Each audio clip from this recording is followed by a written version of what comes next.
والعنو نعل عليك وأسد خنزير وطلعوه من التشيع وسبوه العنو. إذا هذا السب واللعن كله على شخص شيعي وشيخ منهم وفيهم خدم التشيع لأنه قال أبو بكر وعمر ونواصب، طيب ماذا سيقولون في أهل السنة والجماعة اللي يحبون أبو بكر وعمر ويجلون أبو بكر وعمر ويرونهم أفضل الناس بعد النبي عليه الصلاة والسلام؟ شو رأيكم شو يقولون عن أهل السنة؟ إذا هذا بشيخ شيعي منهم فيهم أسد خنزير وكلب ورفع ضغطي وسنحاربك، طيب شو يسوون للسني اللي ما يقول بس أنهم نواصب اللي يحبهم ويترضى عليه؟ شفتوا شو؟ الله يبارك فيكم اخوان الكرام، احسنتم ما شاء الله. الغرفه 600 الان ما شاء الله. الكل يا اخوان، لا احد يبقى هنا، لا احد يبقى هنا، مو تطلعون، لا يبقى غرفه عمر فاتح دوله مجوس، مارك بار مجوس، عمر رهبر، الله اكبر، الله اكبر، عمر رهبر. تفضل ابو حمد بارك فيك. الكل في غرفه عمر فاتح دوله مجوس. يا أخي النقطة اللي رفعت ضغطه هي غول أسد غسير في غرفة الحك، شيء عجيب غريب يا أخي. أخوي أبو عمر ثواني بس، خلينا نشوف الأخ الحسين. حسين موجود؟ بارك الله بيك. الحسين موجود؟ ترى احنا في أول التسجيل على فكرة، لحد الآن ما بثنا. نعم حياكم الله.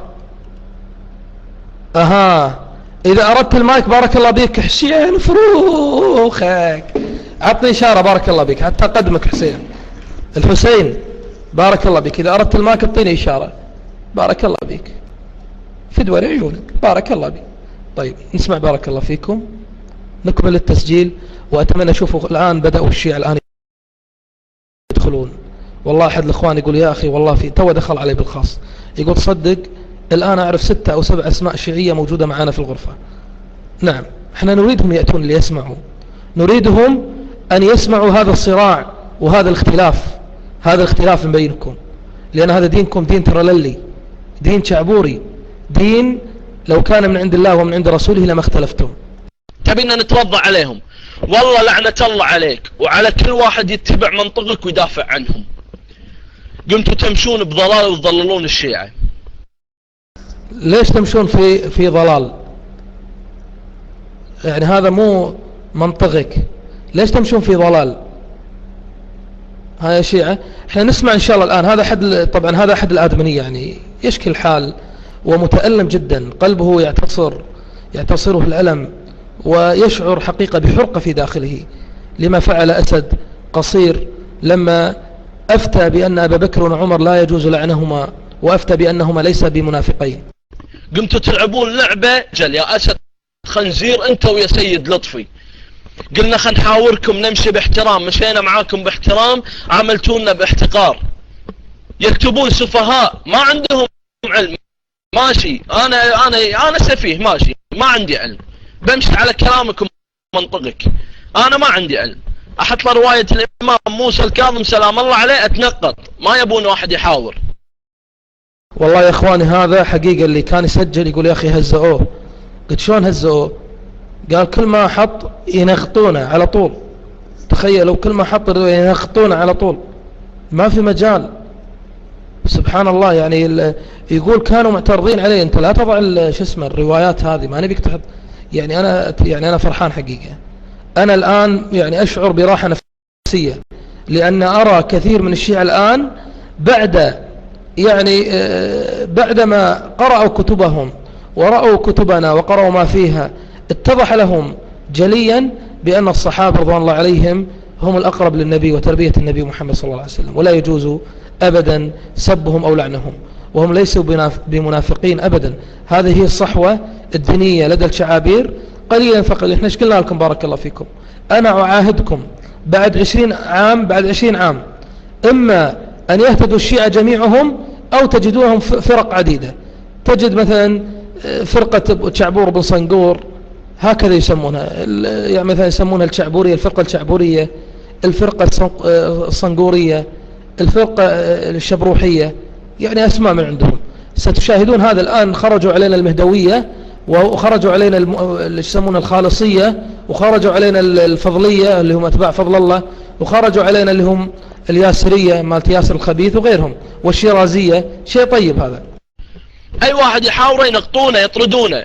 هذا منطقكم الخرا اللي قاعد تمشون عليه. لا حول ولا قوة الا. طيب كرم الحاضرين يا خايس يا معفن، كرم الحاضرين. شوفوا يا اخوان اسلوبهم الخايس في غرفتهم. لا غرفة عامة فيها يمكن 600 يوزر. الله يخرب بيتكم يا شيخ، الله يخرب بيتكم، الله يخرب بيتكم. هذه تربيتكم. عن ابوكم ناب التشيع اللي قاعدين تسوونه اللي بالنفاق، اللي ياخذون المايك يقول يلا تفضل مستبصرة الفلانية اختي الفاضل الاولوية لك، تاخذ المايك تتفضى على الصحابة وتقول انا احب اهل البيت، بس لا حد يتكلم على الصحابة. لا حول ولا. ايش في سب هذا يا اخواني؟ والله مبين محروق. ها تشعرون يا اخوان انه محترق حده. يقول تقدمون المستبرصات. طبعا المستبرصات هذول انا اتوقع انهم صوفيات، صوفية زين، لان الصوفية ما يرضون على صحابة الرسول معايا اخواني. فيبدو انها ضاربة صحبة ويا احد شعبوري وقالت له لا تسب الصحابة، والظاهر طاعها وخربت الدعوة ويا الشعابير الاخر. يعني صارت يعني خلافات بينهم بسبب منه، بسبب المستبرصات. شنو التشيع هذا اللي وصلتوا فيه؟ لا حد يتكلم على الصحابة، قاعد تشيعون الناس بمنطق غلط. تعال سير شيعي يقولوا له.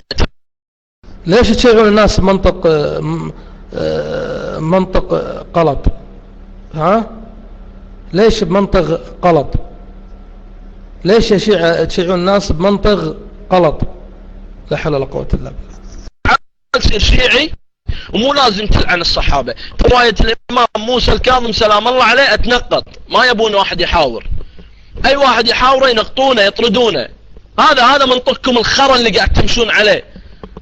عن ابوكم ناب التشيع اللي قاعدين تسوونه اللي بالنفاق، اللي ياخذون المايك يقول يلا تفضل مستبصرة الفلانية اختي الفاضل الاولوية لك، تاخذ المايك تتفضى على الصحابة وتقول انا احب اهل البيت، بس لا حد يتكلم على الصحابة.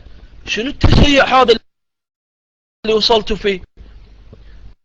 لا حد يتكلم على الصحابة، قاعد تشيعون الناس بمنطق غلط.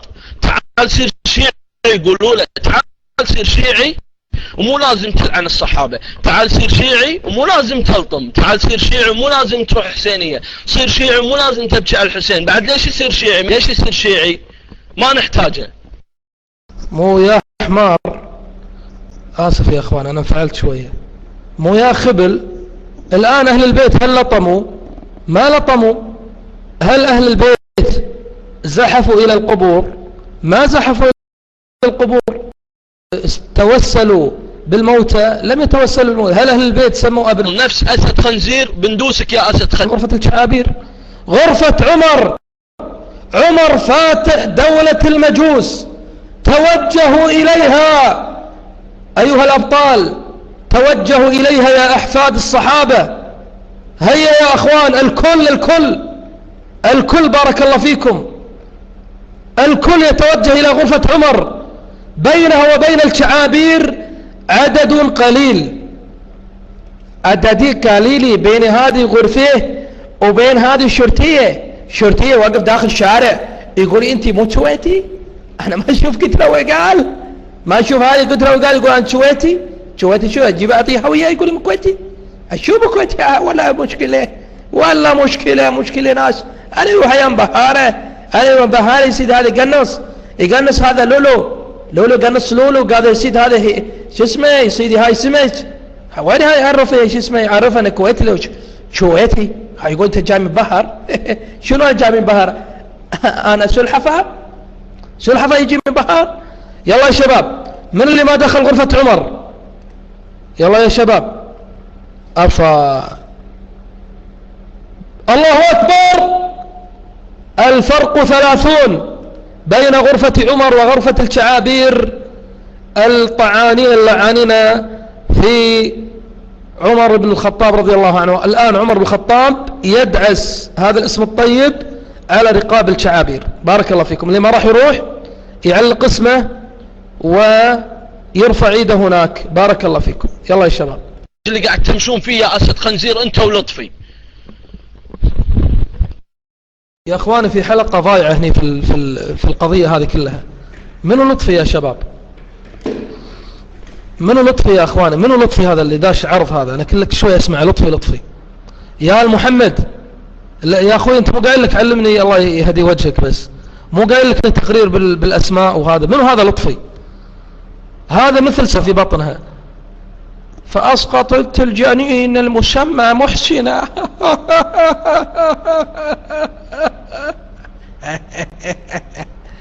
كذبت عليه والله ما في محسن ولا في والله ايش اسمه الشيعة والله كلاوشي. ها